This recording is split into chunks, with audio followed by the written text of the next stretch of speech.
Hello, everyone, and welcome to this session that will be moderated by Kajal Shah. You all know that the session is about emotional eating, emotional binging, which I'm sure we all do, and that's why we are all here together. And Yogita and I have found that Bach Flower Remedies does work, I must admit, to an extent for it. Emotional binging comes from a very, very deep emotional space. So you must understand that though Bach Flower Remedies help, they have to be taken over a long period of time, and you have to do the Bach Flower Remedy in different layers of your subconscious over a long period of time for it to completely be eliminated.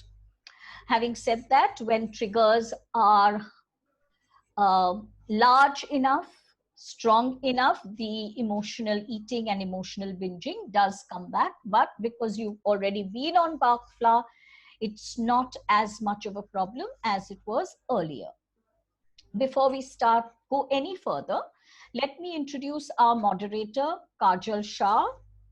Kajal is an ex-student of mine. I know Kajal ever since she must have been 7, 8 years old, 9 years old probably. Kajal does not only brilliant digital media work, and she's very, very technologically savvy, but she's also a tarot reader and a Lenormand card reader. So if anyone is looking for a tarot reader, then you can contact Kajal. Kajal is available on Instagram at Kajal Tarot by Kajal R. Shah. She's also there on Facebook, so you can get in touch with her at both places. And now I'm going to hand over the entire session to Kajal. Okay. Kajal, thank you very much for agreeing to moderate for us. Okay. Good evening, everyone. Welcome to this amazing session. First of all, thank you so much, Elle and Yogita. Elle, by the way, that's 37 years since you know me. Wow. Yeah. Okay. So, of course, thank you once again for letting me moderate this session. As we all know that this session is going to be on emotional eating and how Bach Flower Remedies can help you to up to a certain extent. Having said that, I think it's time that we start. So my first question is for Elle. Elle, how do we define emotional binging and why does it actually take place? So, Kajal, emotional binging takes place as as a response to an emotional trigger. Now, understand that the emotional trigger could be both a happy one or a not happy one. So, you know, when you go to a birthday party, let us say, and you come back saying, I have stuffed myself to the gills and I really shouldn't have eaten that much, what you have really done is, you know, emotionally binged. But that's a happy emotional binging, and fortunately, it doesn't happen every day. So we don't need to curb that tendency of a happy emotional binging. So here we are actually looking at the emotional triggers that are disturbing. So, for example, anger is a very, very common emotional trigger, as is depression, as is stress, as is boredom. You know, kids, when they are at home on their holiday, or in a situation like this where we've been on lockdown, it seems like forever and a day, moms are going crazy trying to feed hungry mouths. The important thing to understand is no one is that hungry, but they are really bored. They're kind of suffering from cabin fever, and that is why they are emotionally eating or emotionally binging. So, emotional binging becomes a problem when it starts affecting your health. So, when it leads to obesity, when it leads to diabetes, when it leads to hypertension, when it leads to heart problems, when it leads to digestive issues.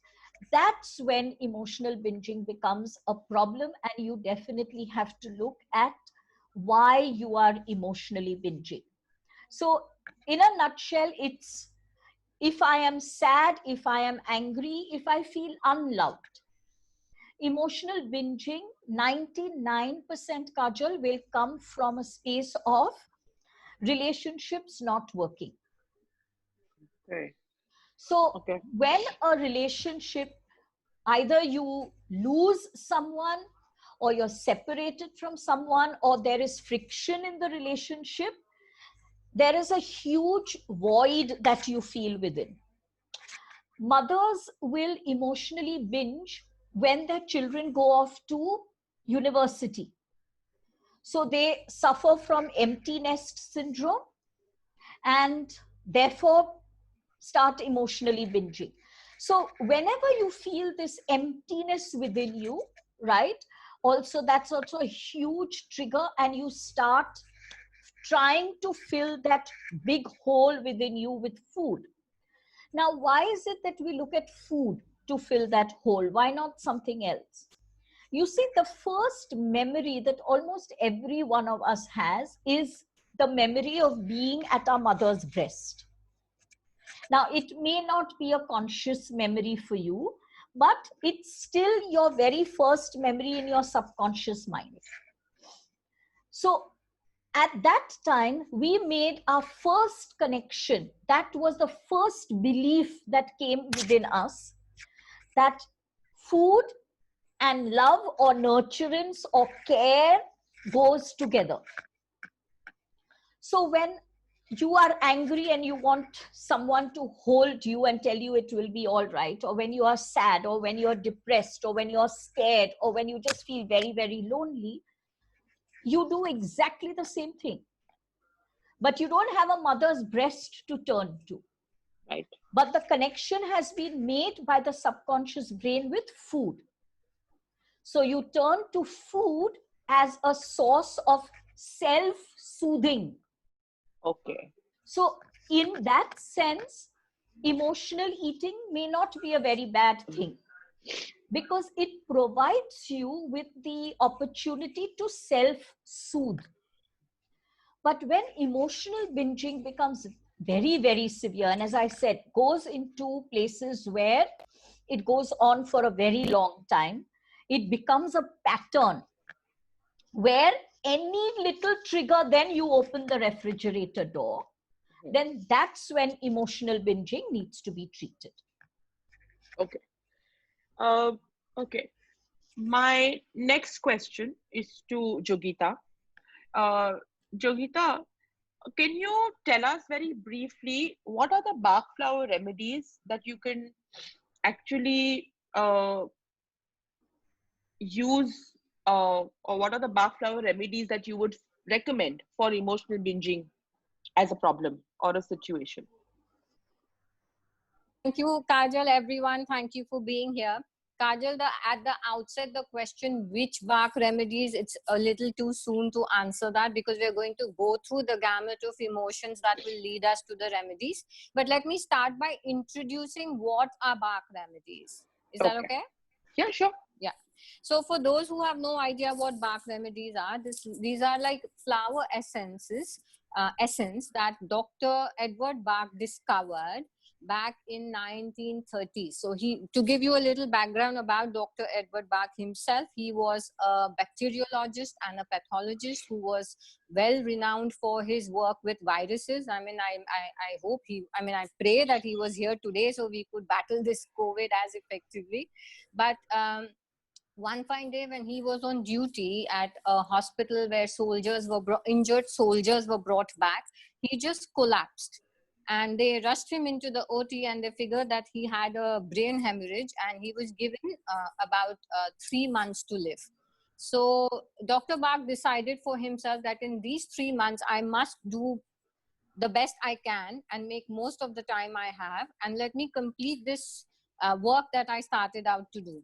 So 1 week passed and 10 days passed, and he was immersed in the work that he was doing, and he realized that he was not feeling weaker. He was not feeling like the light is diminishing. He in fact was feeling stronger and stronger every single day. In 10 to 15 days, as he was focused on his work, he started to feel a lot better. So that got him thinking, and he realized that it was the enthusiasm that he had and the driven purpose that he had that was actually making him so focused upon the positivity of the time he had, that his illness really started to dissipate, and he outlived that prediction and prognosis by almost 20 years, where he was given 3 months to live. So his research into vaccines was going well, but he was then invited by the Homeopathy College of London to be a professor, which he accepted, and realized that, okay, here is a medium which is going slightly deeper than allopathy and medicine traditionally, to discover the cause of the symptom that is physical. So that cause, he said, comes not, if you have a headache, it's not the head that is aching for no reason at all for suddenly one fine day. So where is that headache emerging from? So he studied homeopathy, got a degree himself, and started practicing homeopathy. While he was doing that, he was at this official dinner, and he was observing people around him on the table. So he realized that everyone's reaction to the same stimulus, which is that official dinner, was very different. So he wanted to study that, and he noted 3 personalities in his mind and set out to research what would help those personalities and what is the kind of things that he looked into the emotional aspects of the personalities. So he went out looking for some flowers or some trees, or he was taking a walk. And the first plant he came across was the first remedy that he discovered was impatiens. When he came back with that, and impatiens is supposed to, it's known to be Dr. Bach's personality type remedy, because he was someone who fused very easily and very quickly, and diffused as easily and quickly. I mean, Elle will tell you that she was just going to put up my hand and say yes. Yes, Alice, just like that. She was just like that when we met. So he took a petal of the impatiens flower and put it in his mouth, and he realized that that entire feeling of irritation and impatience began to fade away. So, and then he got 3 flowers home that day, and the second was mimulus, and the third was clematis. And these are all personality type remedies. So once he started giving this to the 3 people he identified, impatiens for himself, and mimulus and clematis for the 2 friends on the table that he thought were the type personalities of those remedies. And he had such fabulous success that he decided one fine day to close his successful Harley Street practice of homeopathy, pack up his bags, take Nora, his assistant, with him, and go on to Vermont to the countryside to find more remedies, and dedicated the rest of his life to that. So he came up with 12 personalities initially, and thought that this was like amazing work, and started treating people with those personality remedies. And then one day he was walking, and he was feeling a little morose and disturbed that day, and he picked up one more flower, and lo behold, he found a 13th remedy. So then he realized that my work is not yet over. So he went out and found 9 more remedies, which he then called his helpers, which after that he thought, now this is it, my kit is ready. And then he found 1 more remedy that he hadn't put in the kit. So he ended up finding 19 more, and came up with a full comprehensive kit of 38 flower essences, which collaborate or which resonate with 38 different emotions in the human microcosm. And that is Bach flower remedy. After that, he made 1 more mix, which is a mix of 5 remedies. It's called Rescue Remedy. And he decided in 1936 that his work was complete. And 1 year after having found this entire gamut of remedies, he peacefully went to sleep, which was 20 years after he was given 3 months to live. Okay. So in a nutshell, sure. A nutshell, the Bach flower remedy system is a 38 flower remedy system, which is for self-healing. Okay. How does, so because emotional binging also comes from a certain emotion trigger, is that the reason why we use Bach flower remedies to take care of a situation up, as Elle said, only up to a certain extent. Beyond. Absolutely.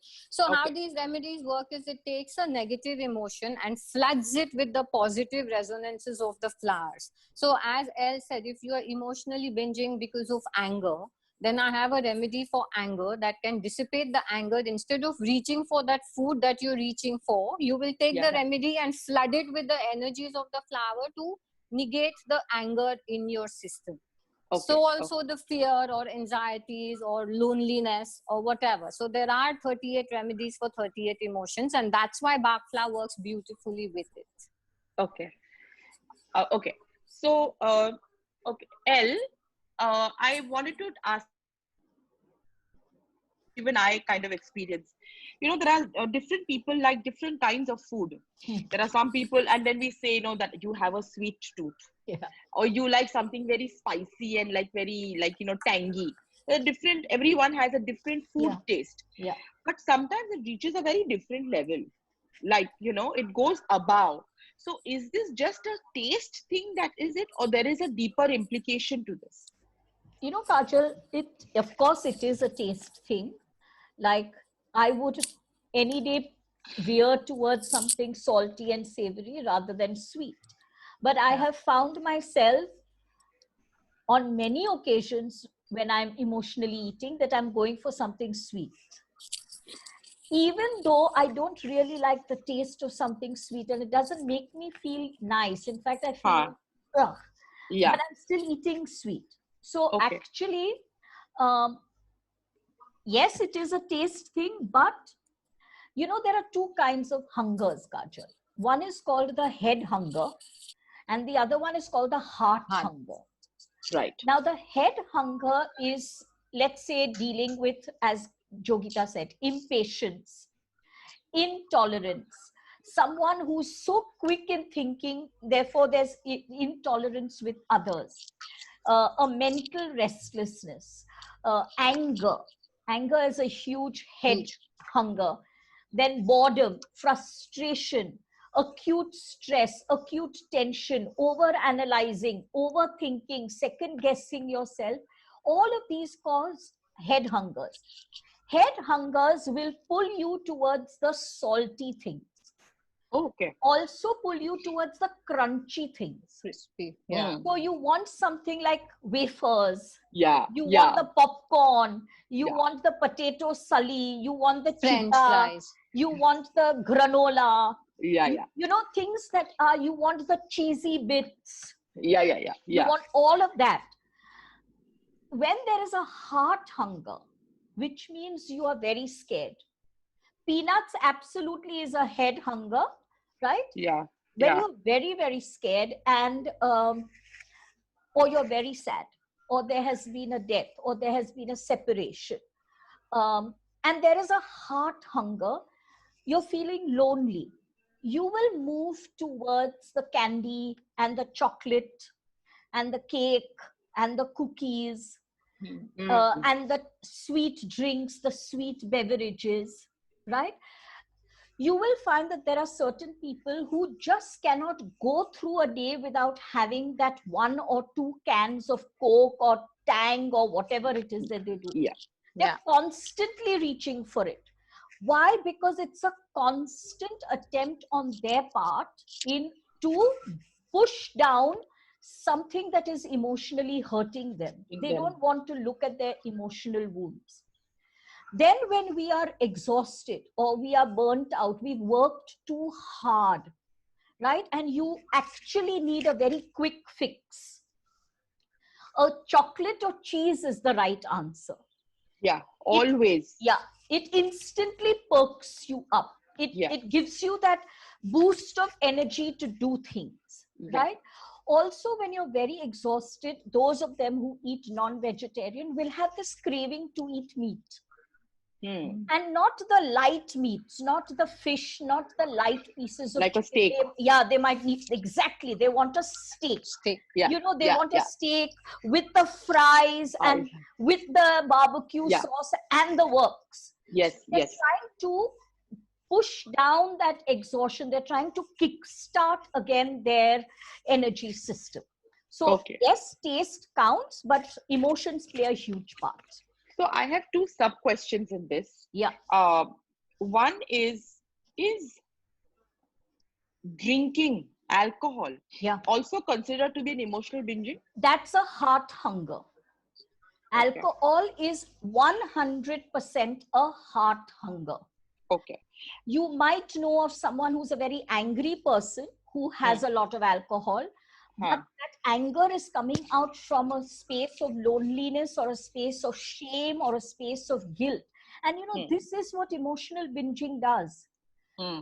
When we binge, we then feel ashamed of ourselves, we feel guilty, and Hmm. then we binge even more, More. to push down that guilt. To push down Those that guilt. emotions. Yeah. So it's like And a cycle.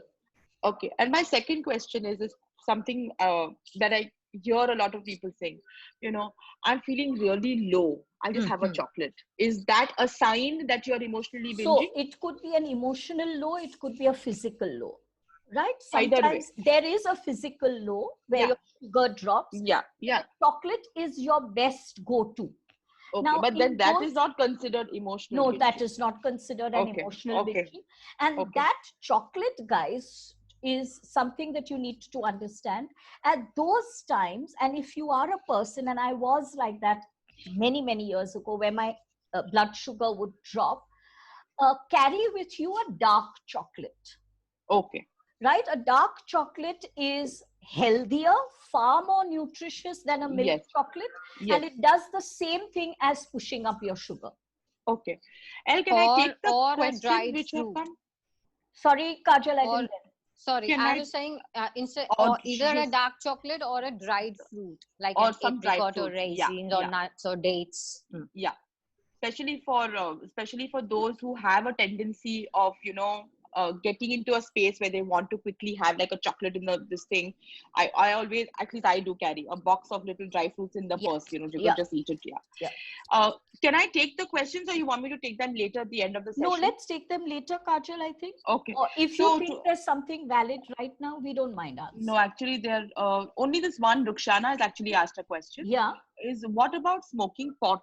Even that is considered as an emotional binging? No, it really depends, Rukshana. Smoking pot is very, very, and we are not going to get into that because pot has many, it's a very debatable issue.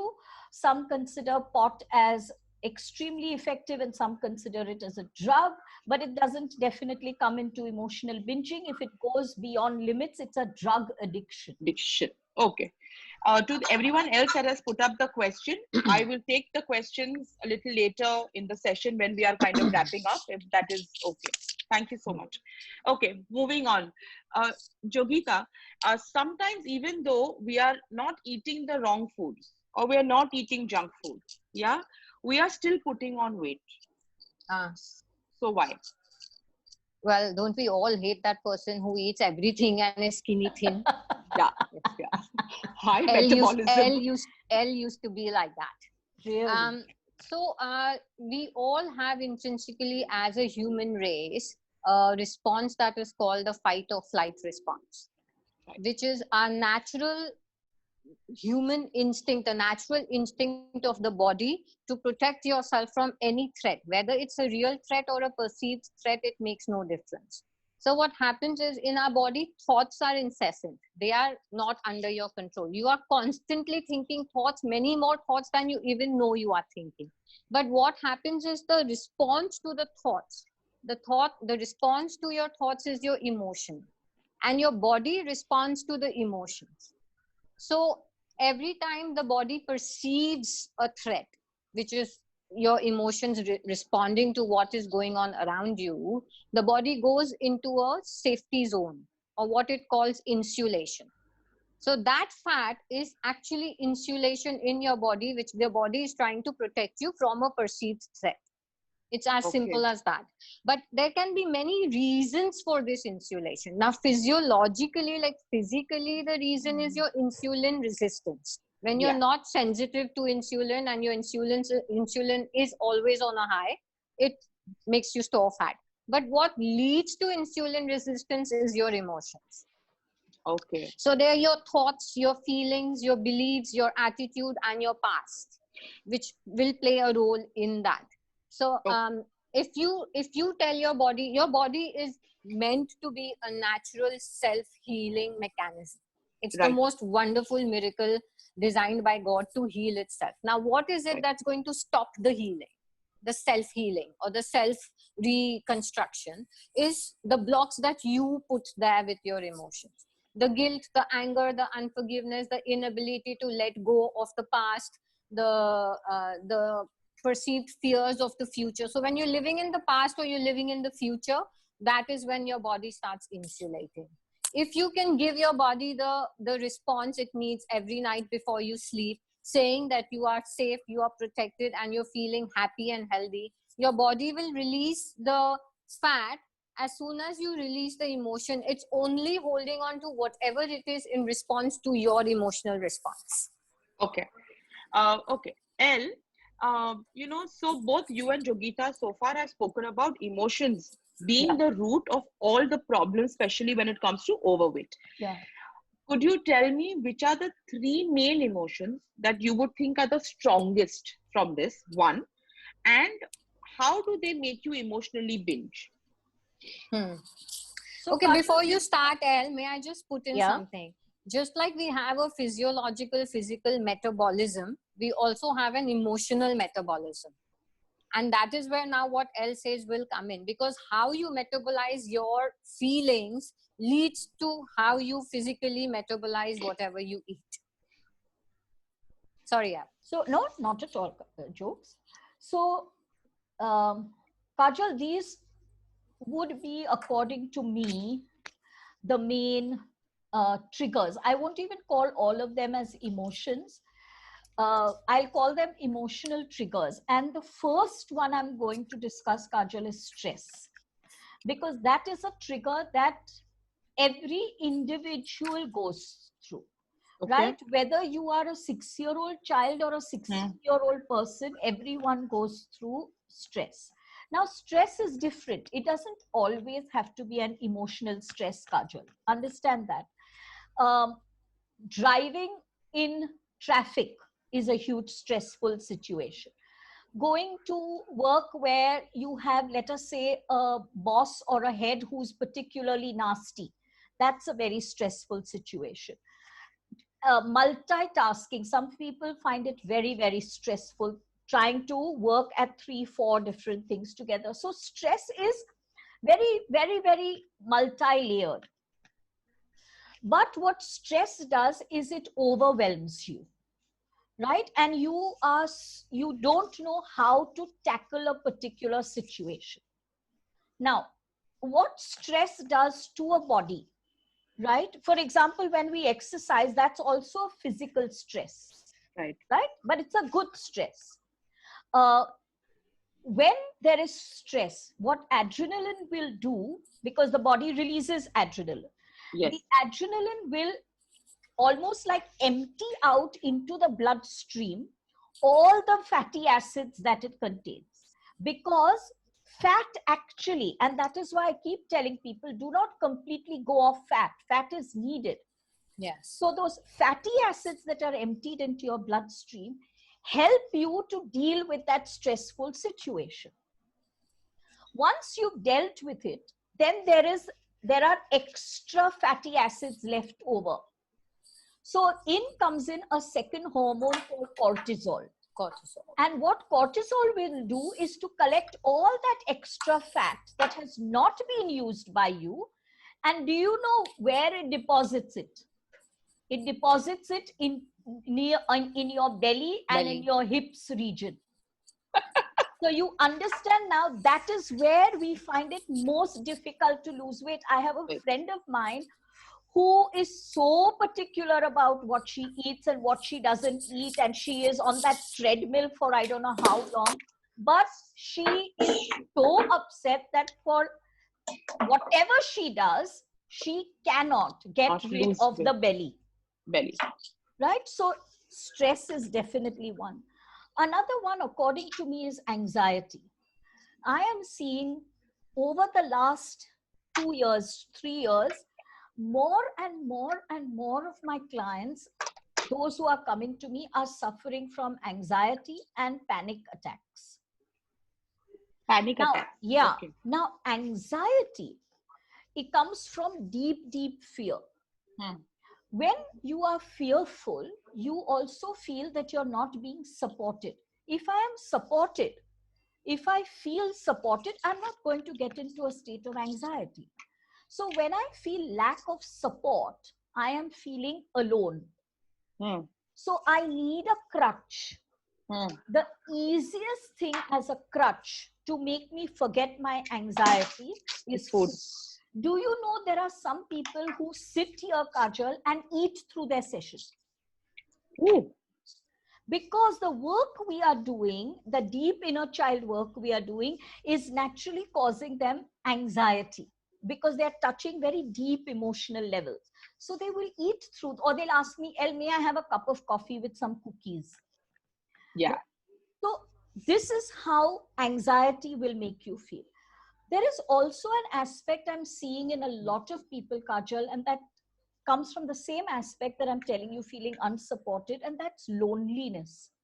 A large number of people are feeling very lonely, and it has nothing to do with the fact that they are actually alone. Yeah, it's just the feeling. They are in relationships, they might have children, they are going out to work, they have families, they have friends, but there is this nagging feeling of loneliness, as though I don't belong to someone, I don't fit in. Yes. It's such a deep heart hunger.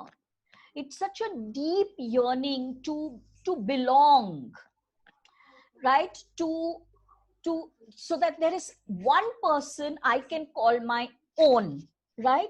So somewhere technology and social media has placed this loneliness in families. You'll see sometimes when you go out, I find that the saddest thing, friends are seated together or families are seated together and each one is on their phone, and I'm saying, how sad is that? Very, very, very. So very. then we use that crutch. Another thing, and which I want parents who are here listening to us to please listen to this. You know that a lot of children come to me for sessions, and they are sometimes very young and sometimes they're teenagers. In both these groups, Kajal, deprivation is a huge reason for emotional binging. You see what happens, and I agree with those mothers. The mothers are reading about sweets being banned. Don't give sugar. Don't let your children get used to sugar at the beginning. Then they will not need sweet things. Don't give them beverages. Don't give them fried foods. Some hajar things they don't give them. And I'm like, thank God my mother was sane and allowed me to eat everything. What happens? Now you have done everything to this child. The child is 3, 4, 5, 6. All right. Now the child starts going to school. Someone is going to get a white bread sandwich. Someone is going to get a chocolate cake. Someone in their bottle is going to get a Tang. The child is going to want that because the child realizes someone is getting wafers, someone is getting fries, and the child is like, what is this? I have never eaten this. The child goes back and asks mom, and mom says, no, this is bad for us. Kajal, do you know that in school, when I used to take tuitions and I was still unmarried at that time, the kids would come and beg for French fries. Please, miss, make French fries. But hello, why aren't you eating French fries at home? Because they're not allowed. So then when the French fries come, they binge. When that chocolate comes, then they binge. They cannot control themselves. So parents, please don't stop your children from eating. If you believe it is unhealthy, yes, you can monitor it. You don't have to give them a chocolate cake every day. But if you do give them a chocolate cake once in 15 days, they won't binge on the chocolate cake that they get once in a lifetime or something. So please don't deprive your children of this because it creates emotional binging. Just as a footnote, I want to add that all through my school years, for the 6 years in main school, I always felt lonely. I had the best friends, Hmm. but always felt something was missing. And I always feel that that was one of the reasons, because Yeah. I was always obese in school. I Yes. am still obese, but I was never like the Yeah. perfect Yeah. school going girl, Yeah. Yeah. I always took part in tug of war, nothing else, right? Yeah. For that reason.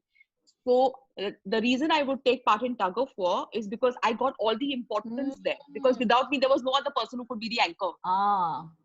So Yes. so now, because you're telling me this, I'm just going back and thinking Yes. that what if I had known about this? Yes. So that was an emotional binging for Yeah. me. Yeah. Yeah. Yeah.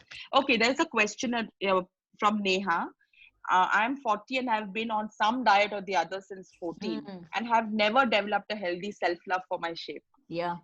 So I think Neha, your answer should be you should have got your answer just in this discussion Yeah. itself. Of course, if there's a further question that you would like to add to it, please drop me a chat and we will address it in the First of session all, later. Kajal, I just do not believe or do not propagate, do not agree with any dieting.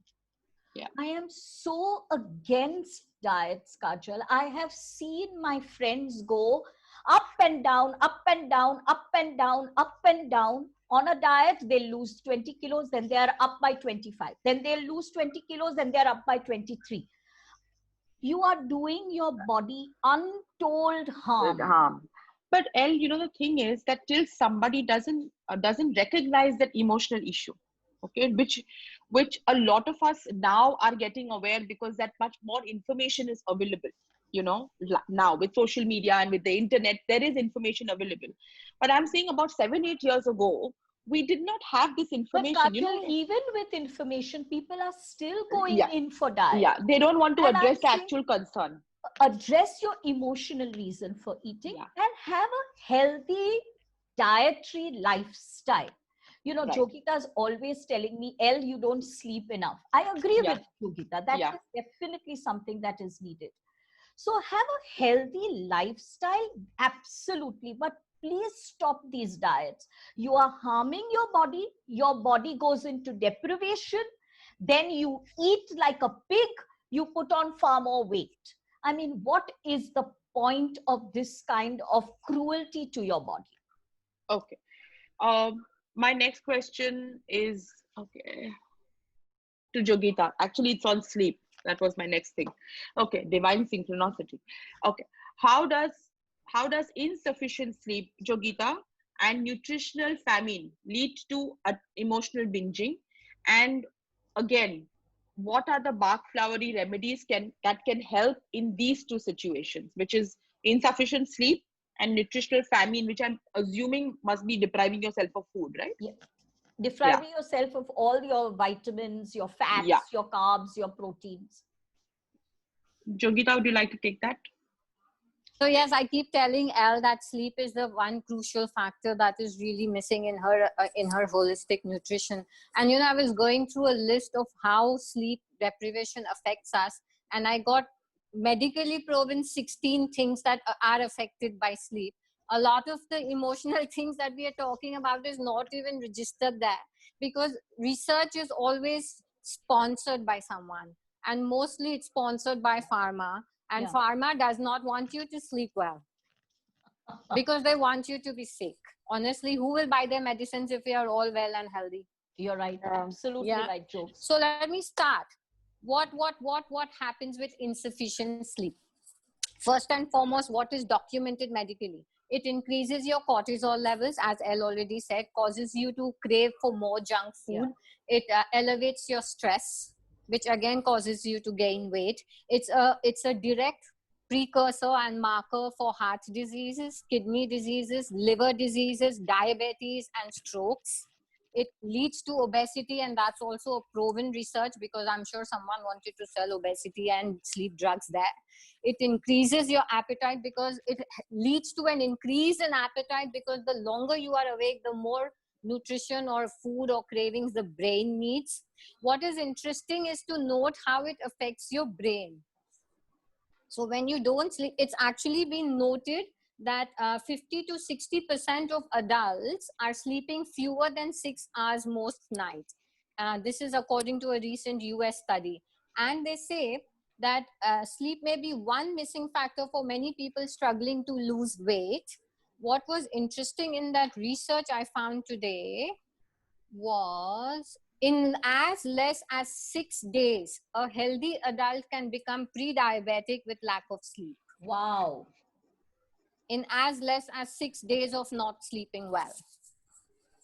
So that is huge. It is huge. And what is happening to the youngsters these days? Forget, I mean, Elle does a lot of work. She's messaging through the night, early morning, someday in the afternoon. I don't know how she manages. She says she's creating time, but I don't know how she does it. But the youth of today, especially when they're doing these online classes and when they're on their medias and everything, nobody I know sleeps early. They may sleep late and claim that they wake up late so they get enough hours of sleep.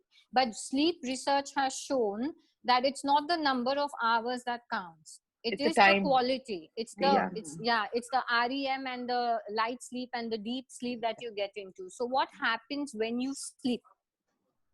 Your entire body reconstructs, rejuvenates, and reinvents itself when you're sleeping. Your muscles, your cells, your brain cells, your organs, your arteries, your veins. Actually, they say when you give blood, why do they say you can keep donating blood? Because your body will make the blood again. Because we are a restructuring, re-emerging, reinventing body as a miracle that we are. But all of that, even if you work out like crazy and have a fabulous workout for 2 hours, you will not make muscle. Because the muscle building happens when you sleep. Right. So a lot of stress is directly related to sleep and indirectly related to sleep. I mean, this research actually went on to say that sleep may be the most important crucial factor in weight loss. Yogita, is there a minimum number of hours that one should sleep? Getting at least 8 hours of sleep can improve your immunity and your immune system, and your inflammation in your body can go down by 50% if you get 8 hours of good sleep every day. But this now in modern world with the electricity and screen times and all that has gone down to about 6 hours, which everyone is kind of accepting. But ideally speaking, 8 hours. Okay. And what Bach flower remedy? Yes. So for sleeping well, again, now there are now you and I will not sleep well, not for the same reasons. Yeah. Right? Yes. My personality differs from yours, my lifestyle differs from yours, maybe whatever the reason may be. Right. But at the Bach remedies as a kit and Bach remedies which are being marketed actually has a Bach sleep remedy, which is rescue remedy plus white chestnut. Rescue remedy plus white chestnut. Okay. Yes, but also what will help? White chestnut basically silences the clutter that mind ceaseless. I mean, the thoughts that recur in your mind is kind of calmed with white chestnut. But now suppose you're very angry and that anger is not making you sleep. Then you'll take a remedy like wine for the anger, holly for forgiveness. If you're living in the past and you're constantly thinking about how someone has wronged you and that's what you go to sleep with, then you need a remedy for that. So it's a whole lot of remedies again, but traditionally white chestnut is what plays as the sleep remedy. Okay. Impatience helps a lot because you let go of all the irritation of the day. What Elle and I have recently been doing, just as we get into bed, we take a stock of the day and we kind of see what is it, where did I react, where did I get irritated, where did I get angry, who did I respond not so happily to, and what is the kind of body I'm putting to sleep. Is it an agitated body, is it an irritated body, is it an angry mind, is it a vengeful heart? So if you keep that in your focus and you let it go and you just take some walnut and some white chestnut before you sleep, I guarantee you'll sleep better. Okay. The best thing, of course, is to really learn about all the 38 Bach remedies. Because as Yogita said, if you're sleeping angry, then along with the walnut, along with the white chestnut, you will take wine, right? If you are sleeping really vengeful, then along with that, you will take Holly. But you can only know that when you learn about Bach remedies. I had one. Actually, let me first take this question, then I have a question. In yoga, we are constantly being told Ash is iPhone. So Yeah. we are constantly being told that one needs to cut down on your sleep eventually. So these are very two contradictory ideas. I'll tell How you does why. one take a healthy balance? Yeah. What happens in yoga is you're constantly striving to get your entire body in a sense of calm and balance. And when you are able to reach there, where you are a living embodiment of calm and you're always in that state of emotional balance as you are when you are doing yoga, automatically your need to sleep will be less because your body is not in that fight and flight response anymore. Okay. Absolutely. Okay. And one more thing I want to tell you, this study, it just came across me today on my phone, where they've linked depression to sleep deprivation, which has always been there. But the likelihood of suicide attempts are also linked directly to sleep disorders. So a person who's sleep deprived is more likely to commit suicide than the person who's not sleep deprived. Oh, wow. And you see this escalation going in the youth these days. Because when you're sleep deprived, your reactivity levels are much higher. Much higher. Okay. I had a question. Either one of you can answer this. As individuals, we go through different emotions on different days. Of course. Today something may have angered me. Tomorrow I may be super happy about it. The day after I may be depressed about something. We always are saying that Bach flower remedies is addressing your emotional issue and therefore helping you to reach that sense of balance eventually. As Bach flower practitioners, if I call you today and say that, Elle, this is what I'm going through, you will give me a prescription that please take this Bach right away. And I will do it for that day. What if I'm not feeling that the next day? Can I switch the remedies? So Kajal, actually the true way of doing Bach flower remedy is Dr. Bach said a person must address this one question. What are you feeling in this moment? Okay. Address that. Okay. You see, that would be the ideal way that Yogita and I would like to treat our clients. But that would mean that our clients would have to either live with us, or they would have to come for sessions every week, which is not possible. So then what we do is we have to prescribe for a longer period, and we will have a look at what is a deep set issue, which will need that long period of Bach. But we do tell our clients that, this is not like, okay, I'm giving you a strip of Crocin. Whenever you have a headache, take a Crocin. No. Bach treats you at different levels of your emotion. So if you haven't learned about the Bach, and that's why I keep stressing to our clients also, learn, so you get the power in your own hands. Absolutely. Then you have to continue coming to your Bach flower therapist in order to keep the healing going. Okay. So it was designed to be a self-healing system. Dr. Bach never wanted his customers or clients or patients to come back constantly. Constantly. So like Amishi is saying right now, she just did the course, and in a couple of days she had called me like, so and so thing is happening and what should I do? And the remedies that she had identified were absolutely correct. And in 2 days she was better, and whoever was suffering was better. And then she shifted to another Bach remedy which was essential, and from there on she's just practicing it on her own. Only thing is, like, once in a while when the doubts come in, then we're there to help. Okay. There is a question that is there from Swati. She's asking, is there a fixed slot that you recommend for the sleep, or can they sleep any? Well, yes, an ideal world, a fixed time to go to sleep and a fixed time to wake up would really be wonderful, because your body then knows at this time it has to go into a state of rest. But that doesn't happen to most of us. So ideally as close to your bedtime, and they say ideally as close to 10 p.m. or 10:30 p.m. is a good time to go to sleep.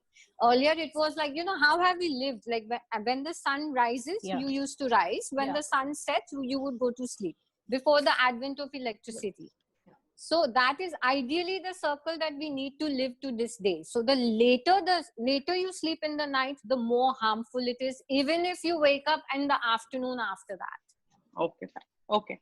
I hope, Swati, we've been able to answer your question. There are still some questions, but I would like to take them only post the session because they're not directly related to emotional binging. But we will definitely try to address them. Okay. Aparna is asking, so SOS for sleep, 4 drops in water one time based on the emotion? So it's ideally just one. If it is something like anger, if it's something like impatience or irritation, then maybe a couple of doses will ease you off immediately. If it is something like unforgiveness and anger which has come over a period of time, one dose is not going to help. But having said that, rescue remedy and white chestnut with a holly at night will certainly ease your mind and take it from the level 10 of stress to level 6 or level 4.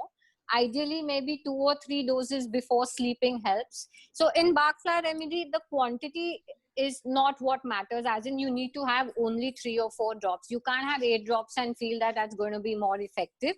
But the frequency, the more frequently you take the remedy, the better it is for you. Okay. Okay. So, L, what do you have to say? I mean, actually, how important is past trauma? How important, what is the role it plays at what level, and is emotional binging something that happens consciously or unconsciously?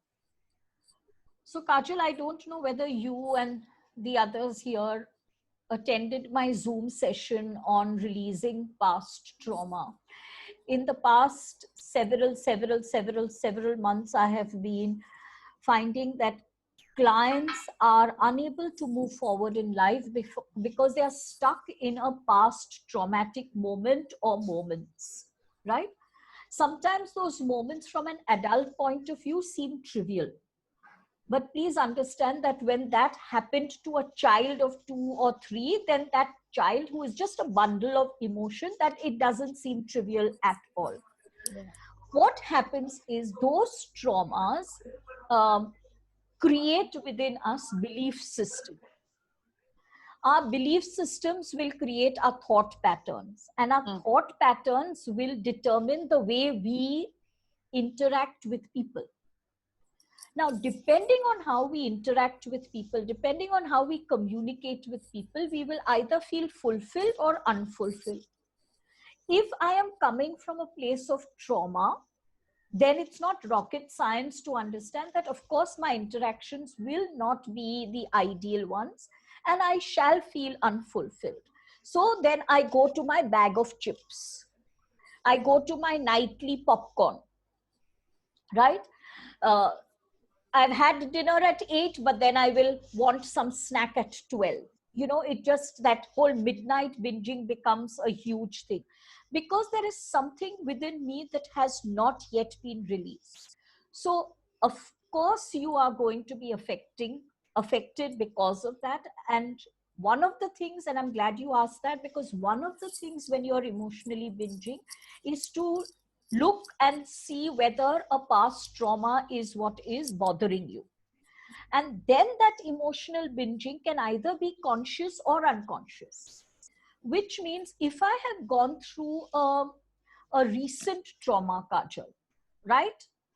Let's say someone I know has now been diagnosed with COVID, right? And let us say my apartment has been sealed.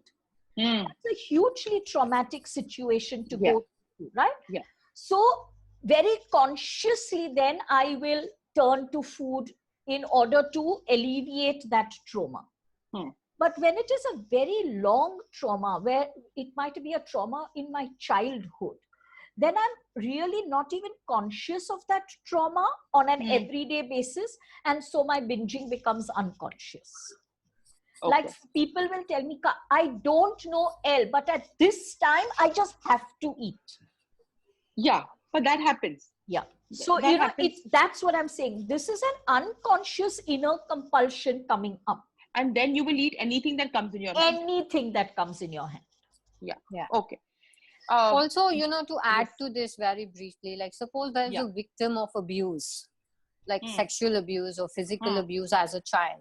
For that child, the insulation becomes actually a protection. She feels if she's not attractive, she's safer. Oh, You know? yeah. So that becomes a protective. The body's response to that abuse is, if I'm not physically attractive, people will not assault me, people will not want me, so I should become fatter.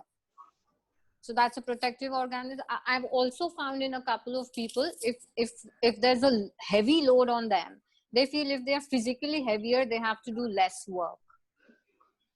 So that becomes so that also becomes a protective layer to protect them from having to do that harsh physical labor that may be expected of them.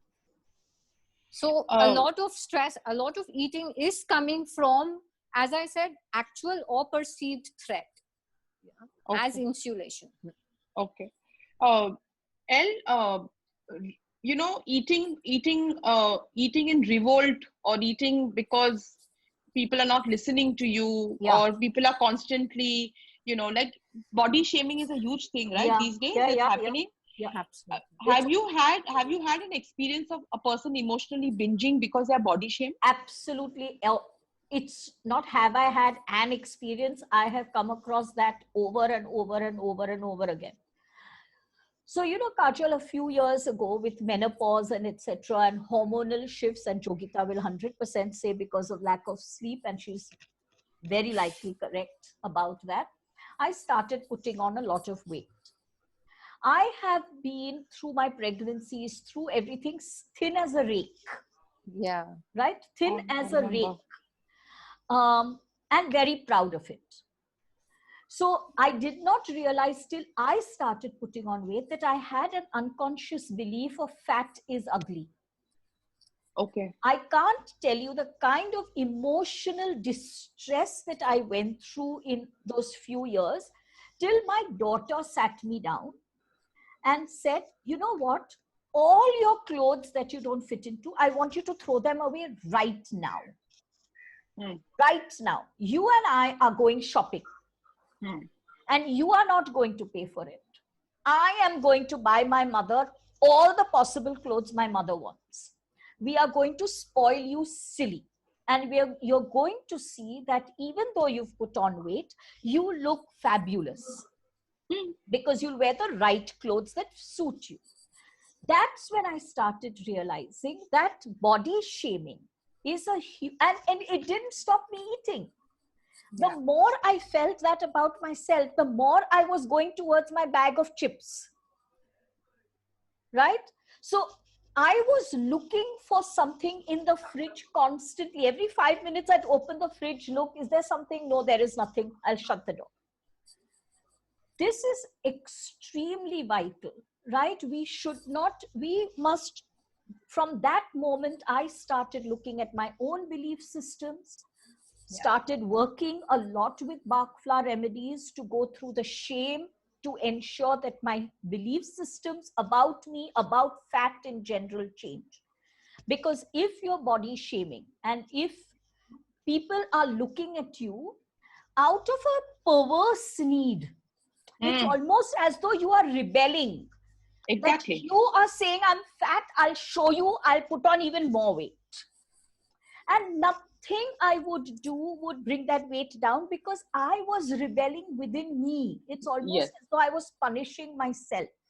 Right.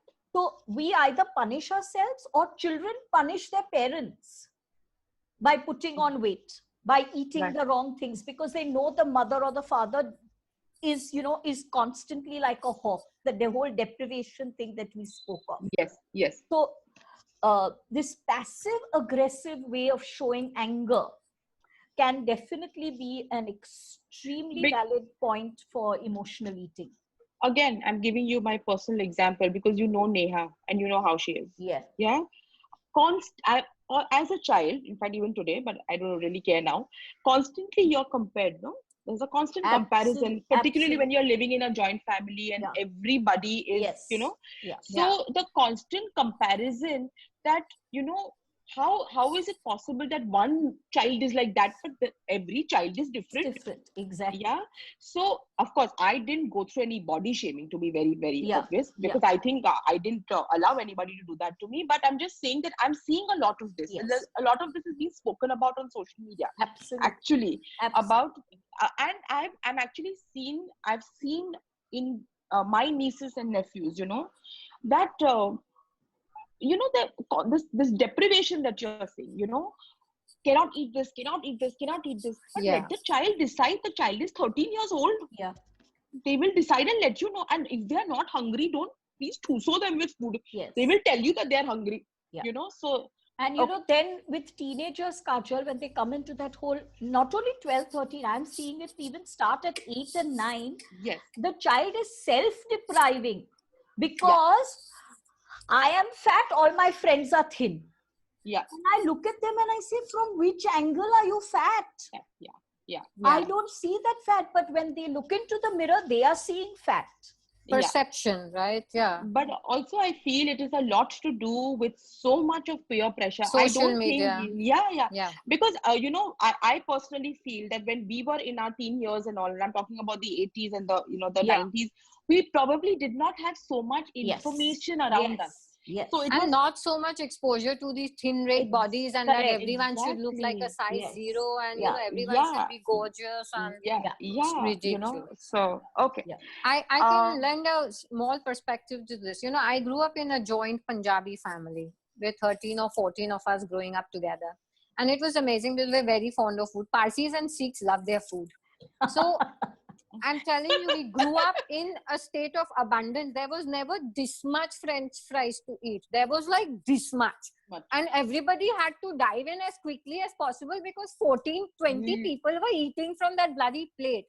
So when we were growing up, my grandmother, my father, everyone doted on me, and I was made to feel like I was the most beautiful girl in the world. They had never seen anyone as pretty as me. So I cared a shit about what my body looked like, because in my heart, in my mind, I was the most beautiful girl in the world. Yeah. And I was never thin, but I was never obese also.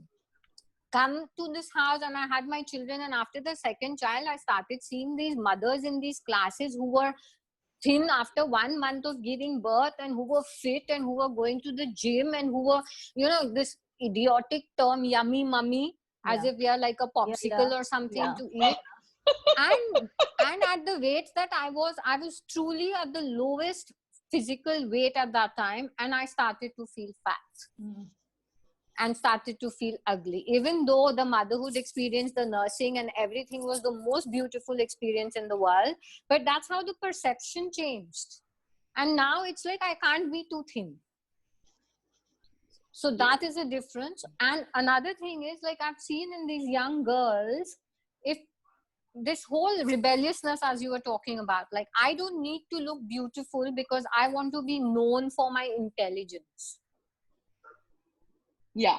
So why should you judge me on how I'm looking? Why don't you take me and accept me as I am? Exactly. So there's an almost deliberate self-sabotage. Attempt. There's a deliberate attempt to eat the wrong foods in order to, I'm going to be fat, you accept me. But this is what we have, such perplexing. Yes. Yeah. Okay. It's not simple. No. It's really not simple. Okay. Yogita, somewhere, I think I probably have read it or I've heard it, constipation and improper bowel movements. Sign of emotional, are they sign of emotional imbalance? Most definitely. Like, this constipation is also on an ever increasing graph. I have yet to come across someone who will not speak to me about being constipated, or about having acid reflux, or about having digestive disorders and stuff like that. And very interesting is how we started learning. Everyone knows Louise Hay and her perspective on health and healing. And she had this lovely thing. I actually should read it out. The metaphysical meaning of poop. It's very funny and very relevant. So all of life is taking life in, assimilating what is good for us, and releasing and letting go of that which we no longer need, right? When intake, assimilation, and elimination are all in divine right order in my body, I feel great. There is nothing that feels really as good as a good poop or a good dump, as the youngsters call it. Like I'm going to take a dump. That's the new. Yeah. So It's what not do you? new, it's very old, Yogita. Acha, maybe, yaar, I never heard of these things, man. I'm going to take a dump. Like, really? So what is it? Then we flush and it's on its way, never to return. This is nature's way. Now, what is interesting, if we could treat all of life experiences the same way, Really. intake, assimilation, elimination, and flush. Yeah. How often do we go to dig in the garbage and remove our dump to see what is in there? Yeah. Would you ever do that? No. So she says, whenever I find myself digging into the garbage of the past, I say to myself, flush, Lewis, flush. Wow. I like that. And I bring myself back to the now, because now is where the action is. So what is constipation? Incomplete releasing, that is holding on to the garbage of the past, guilt over the past, and sometimes it's also stinginess, when you are so fearful of losing or spending money that you won't ever have enough, you're holding on to it tight. Now all those emotions that are in you, the garbage, becomes constipation. And they say that your brain, your actual, what is that, the small brain is in the gut brain. Sorry, I don't know what you're referring to. So they say that your brain, that your actual physiological brain and health is actually in your gut. The gut health is everything. The most important aspect of your physical health is your gut health. Like absolutely. You say, I have a gut feeling that this is going to work or this is not going to work. And that is blocked when you are constipated.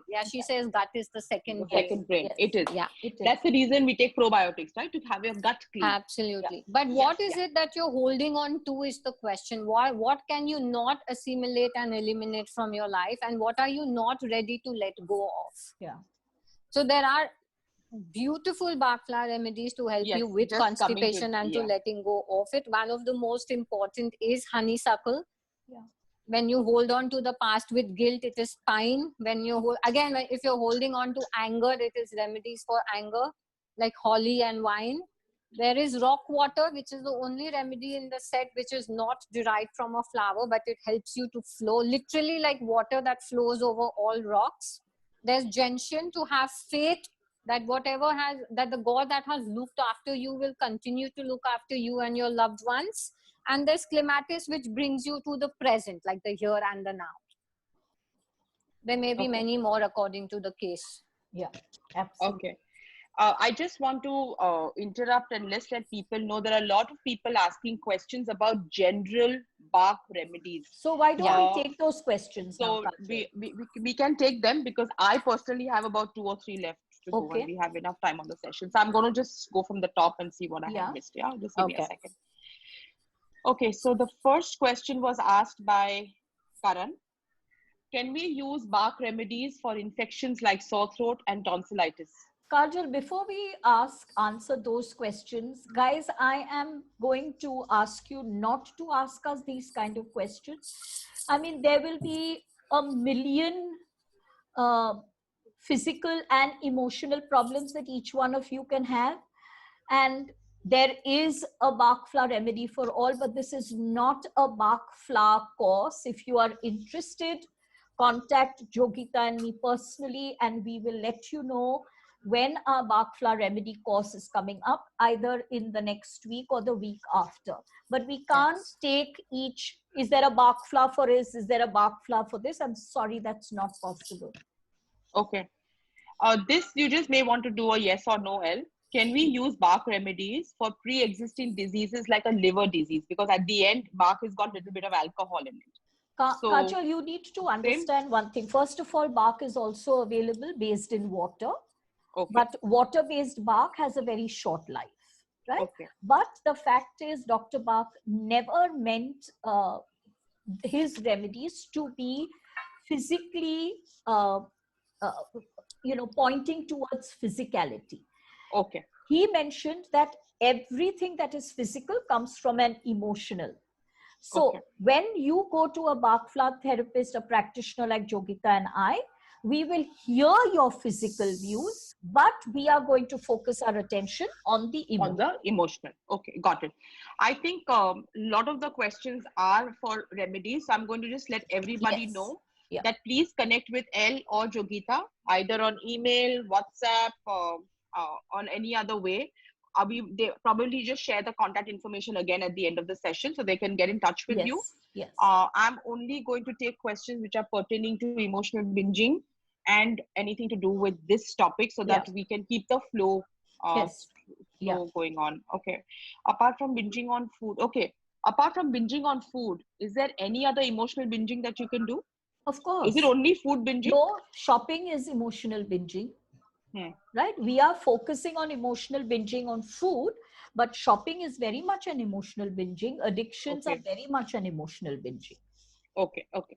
Cool. So those were the questions from the See, panel. you know, everyone needs to understand that what bark remedies will do is just bring harmony between your soul and your personality, so that your body doesn't feel threatened anymore by outside stimulus or interventions or interruptions. That's all we're striving to do. So we can do it in various ways, but right now we're pertaining to food.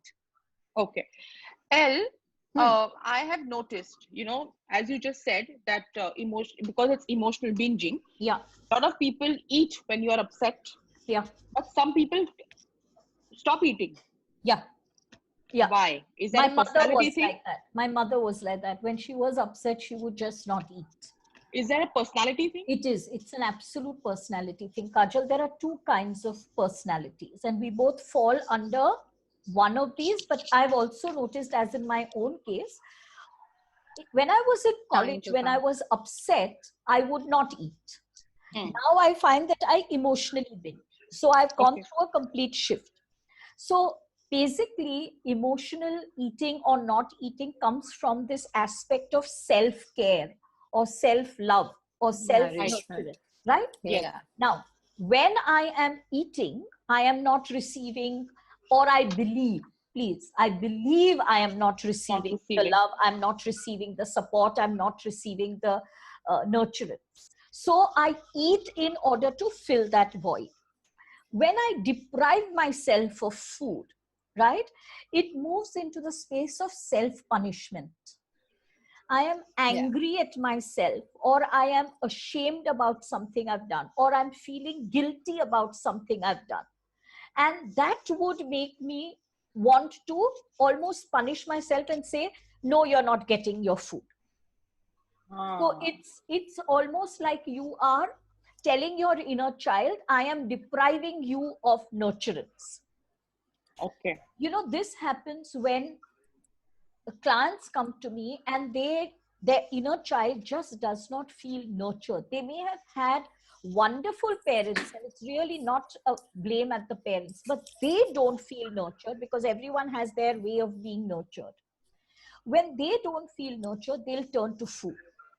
Or they begin to believe at an inner child level, they begin to believe there has to be something wrong with me.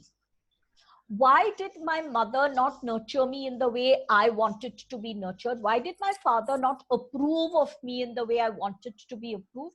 That means there is something wrong with me. If there is something wrong with me, I don't deserve to be well, I don't deserve to be healthy, I don't deserve to be happy. So I will deprive myself of food, I will deprive myself of friendships, I will deprive myself of money, I will deprive myself of success, I'll deprive myself of relationships. Yes. Some form of deprivation I will choose in order to punish myself. That, Kajal, is what is known as self-sabotage. Okay. Okay.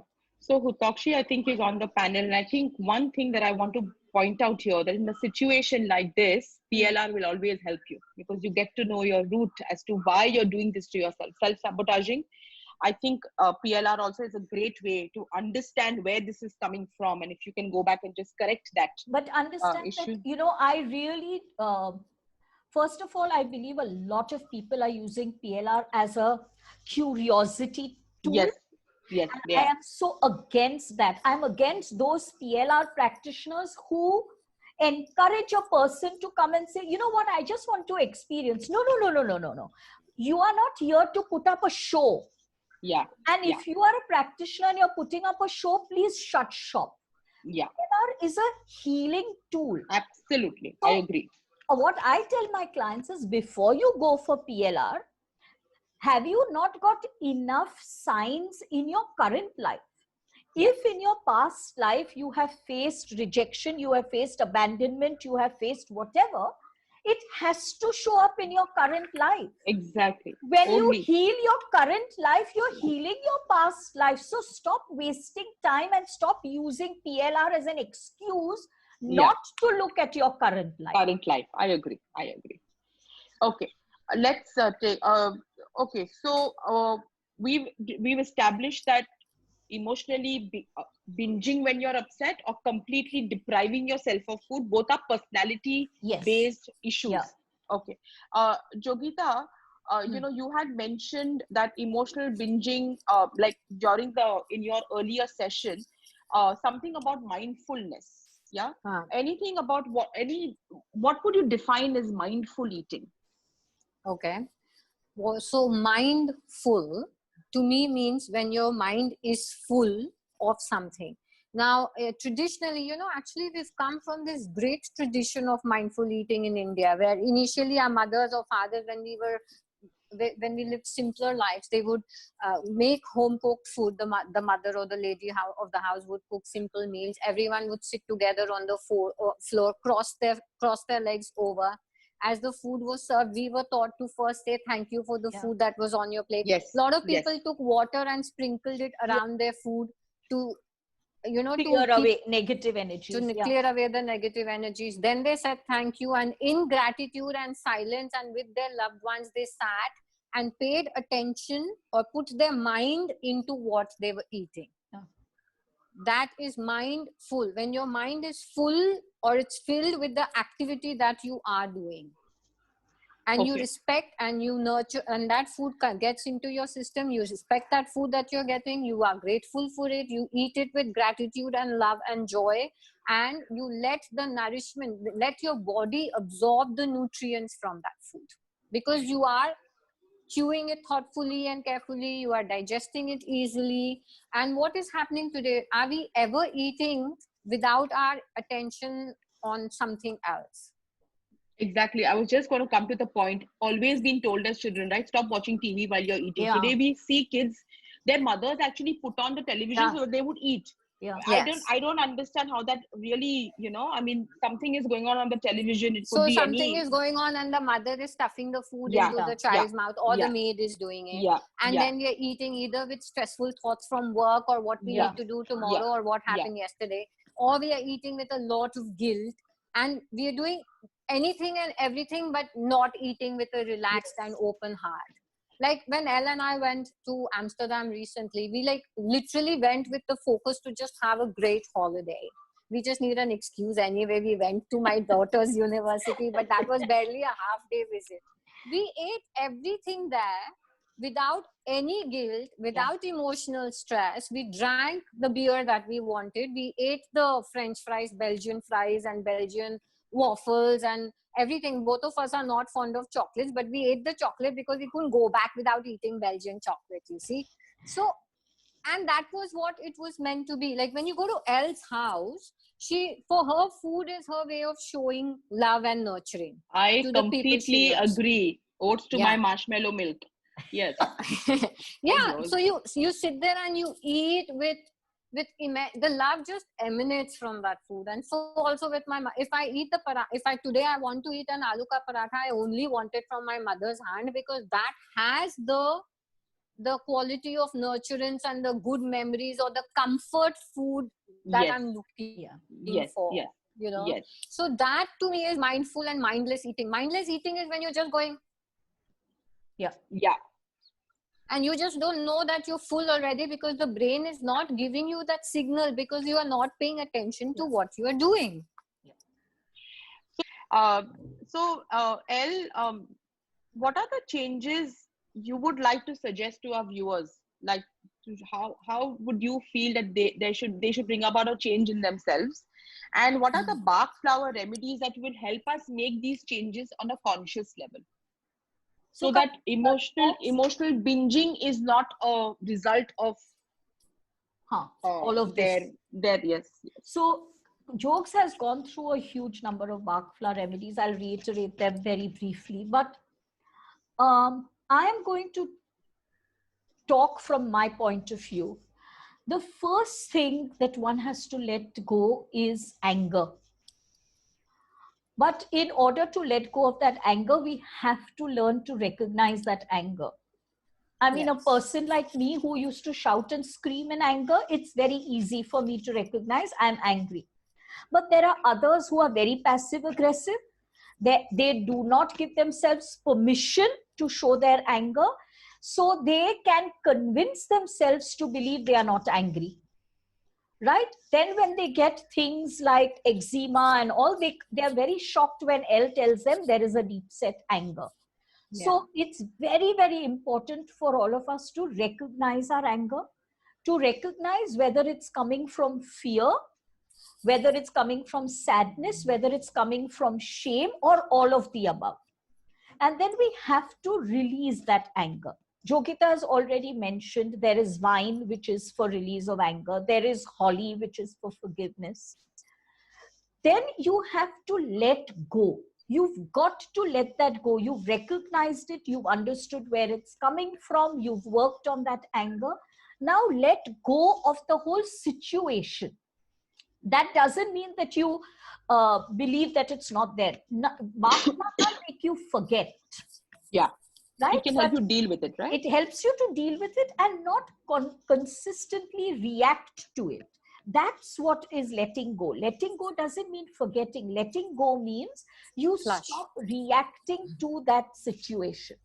Yeah. To let go, again, Jogita has mentioned there is rock water, right? There is honeysuckle. You see, sometimes, Kajal, we don't let go of a happy moment. So, young mothers will come, or young girls will come to my house and say, you know what, Elle, in my mother's home, I was so pampered. I got everything. I could go out the way I wanted to. I didn't have to answer anyone. Here, my mother-in-law is sitting like a hawk. This is happening. But you are not in your mother's house anymore, right? So we have to learn to let go of that past, which was a happy memory. For that, you can take honeysuckle.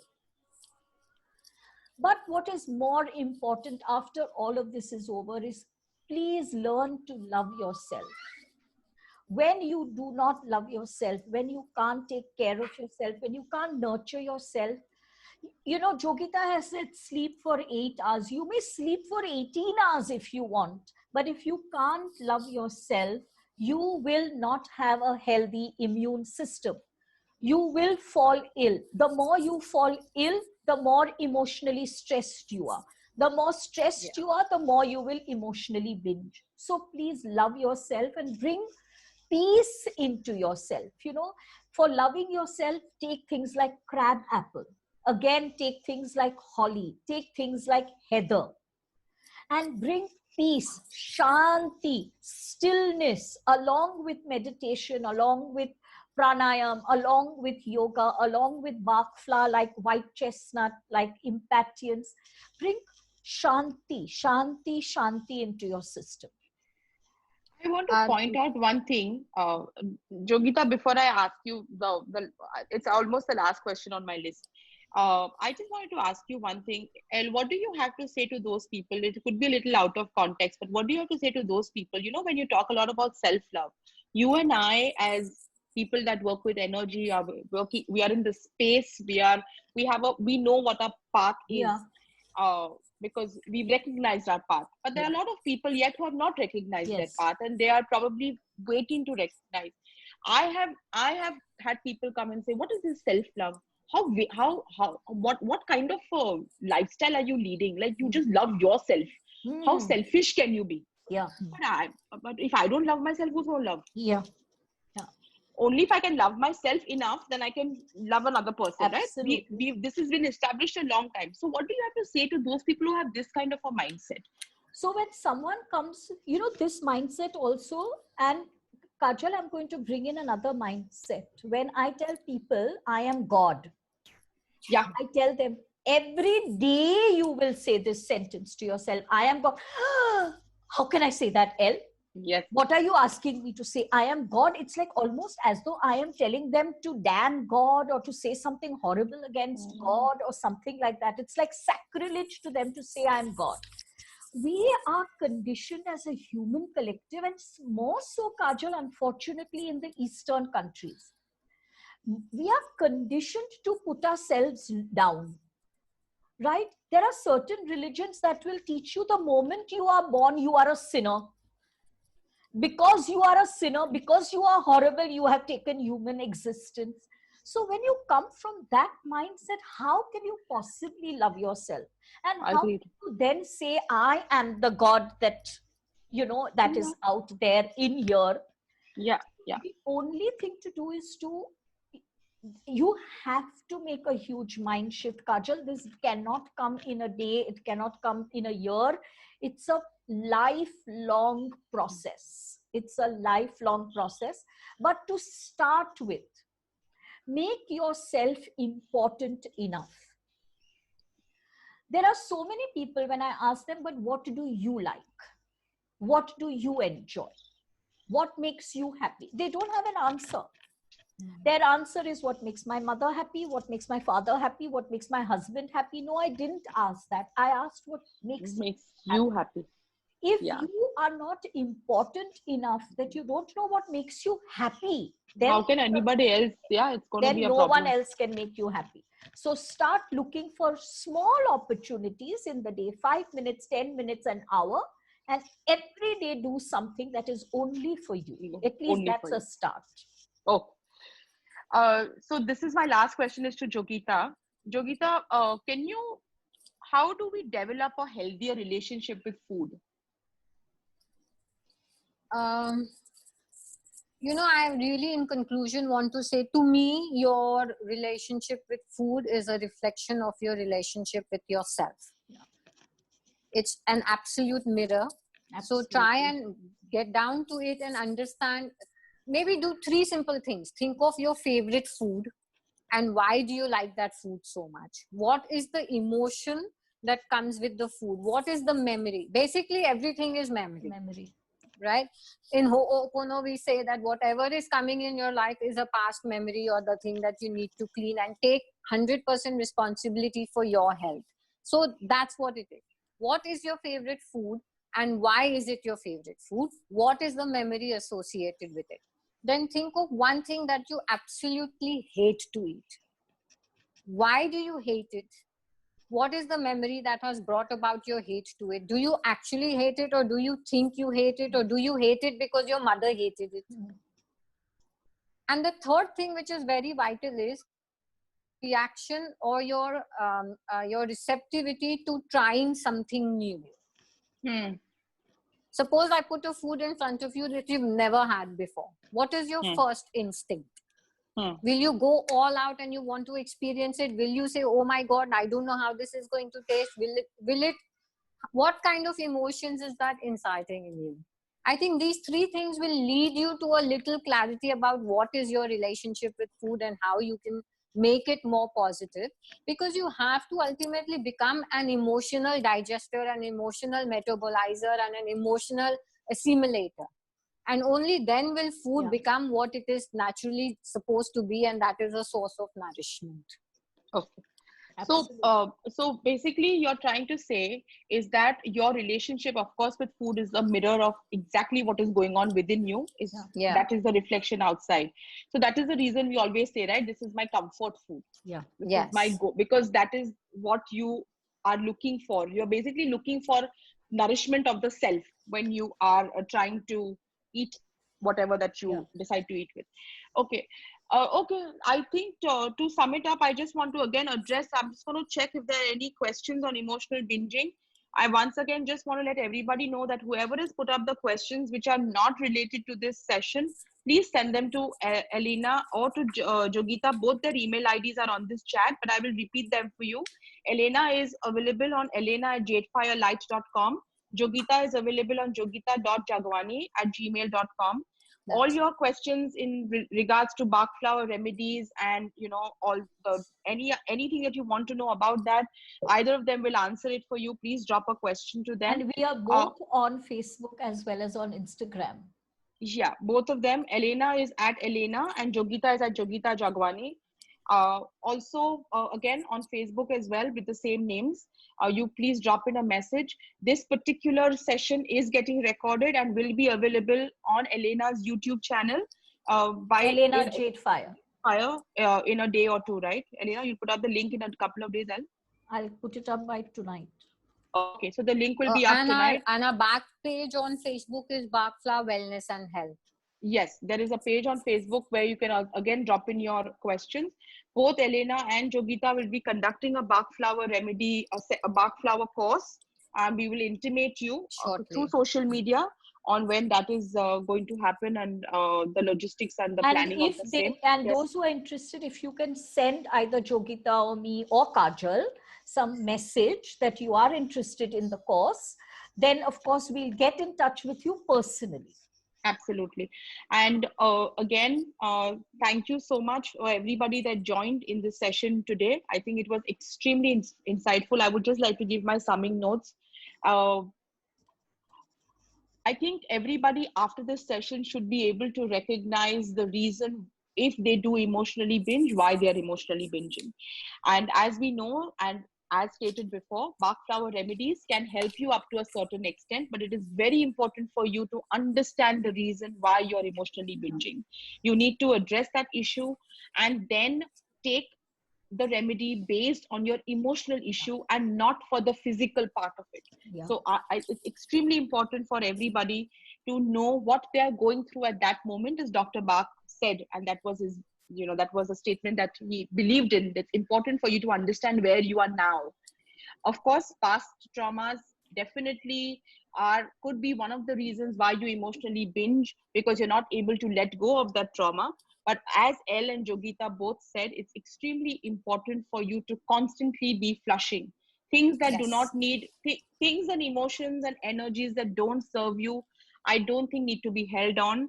There has to be a constant spring cleaning in your life. You need to have that spring cleaning mode on in your life. We have a lot of stimuli around us. We as individuals absorb a lot on a daily basis, and particularly in a situation where we are today, in such challenging times, you know, there's a lot of information that is coming. You do not need to take all the information. What is not going to serve your purpose, don't listen to it. You know, just to give you a very loose example, you know, if the COVID numbers are troubling you, as like mentally taking, don't listen to it. It's fine. You do not need to know. Nobody's going to take a GK quiz to know how many people are tested positive. As Louise Hay said, poop it out and then flush it out. Flush. Yeah. Flush. That should be that has to be the, like a mantra now. Absolutely. Yes. So don't be emotionally constipated. Yes, absolutely. Yeah, we need to have a very clean bowel and a clean gut. Very, very important. Yes. So learn to love Kajal, food. I also want to add one line here. Sure. Don't equate thinness to healthy. Yeah. Just because someone is thin does not mean that the person is healthy. And more often than not, they believe that you can never be too thin and never be too rich. So it's also what happens physiologically is, if your body is actually kind to you, it stores fat under the skin and it insulates you. Correct. But if it doesn't do that, it's storing fat in organs and arteries. And that is worse, because the thinnest people I know are diabetic. Yeah. Yes. And have heart problems, so many of them. Yes. And they will one fine day just drop dead and they won't know what hits them. And don't we hear of people who've never touched a sip of alcohol suddenly develop cancer of the liver, cirrhosis? How? Yeah. So it is, it really has to do with your lifestyle, with your surroundings, with everything that you're taking in, and how much of it you're holding. But your lifestyle and your surroundings are outer reflections of what is inside you. Exactly. So that because is you're our attracting only target. Yeah. Absolutely. And I think somewhere all of this affects your emotional well-being, right? Your constant comparison, constant expectations that this is what this person is going to be, because you have allowed that person to form that impression about you. Nonetheless, So having said that, I think I just wanted to say it's extremely important to develop a good relationship with yourself. Number one, most important, self-love, absolutely important. It's nothing to do about being vain or being proud. I think loving yourself should be the prime thing for any individual, young, big, small, old. I think that is what will take you long ways. Yes. Is my thing. Very rightly, one of my most favorite movies, and I watch a lot of them. I'm a Bollywood junkie. One of my most favorite movies is Jab We Met. Yes. And in that, मैं Kareena अपनी Kapoor is favorite हूँ. favorite हूँ. Yeah. I love that Absolutely. dialogue. I love that dialogue. I think it is Yeah. so right that you just Yeah. have to love yourself enough so that the other person is attracted to love you more. Yes. Absolutely. So well, having said that, I wanted to say thank you. First of all, thank you for allowing me to moderate this call and to Thank you, plan this Kajal. whole- Thank Really, you, thank you. Kajal. Thank Yes. you. Thanks, Elle. I think it's a beautiful and a lovely session, and I'm going to request you that we should do a small session like this separately, a little more concise version for my Instagram followers. I have a lot of them. So Sure. we'll definitely plan that very, very soon. Yeah. And thank you everybody that joined us. I hope you all have got a lot of information from this session. And cheers to self-love. Thank you Said. so much, Kajal. It was really So, lovely. You thanks, really had Yogi. a very good list of questions, I must say. Thank you. Thanks, Jogita, once again. And good night. Thank Be you, safe, everyone. be strong. Thank you. Really lovely Thanks, Elle. being with all of you. Thank you, Kajal. Thank you, Jogs. Thank Thank you, all. Kajal. Thank you, Al. Thank you for coming, everybody. Thank you. Bye.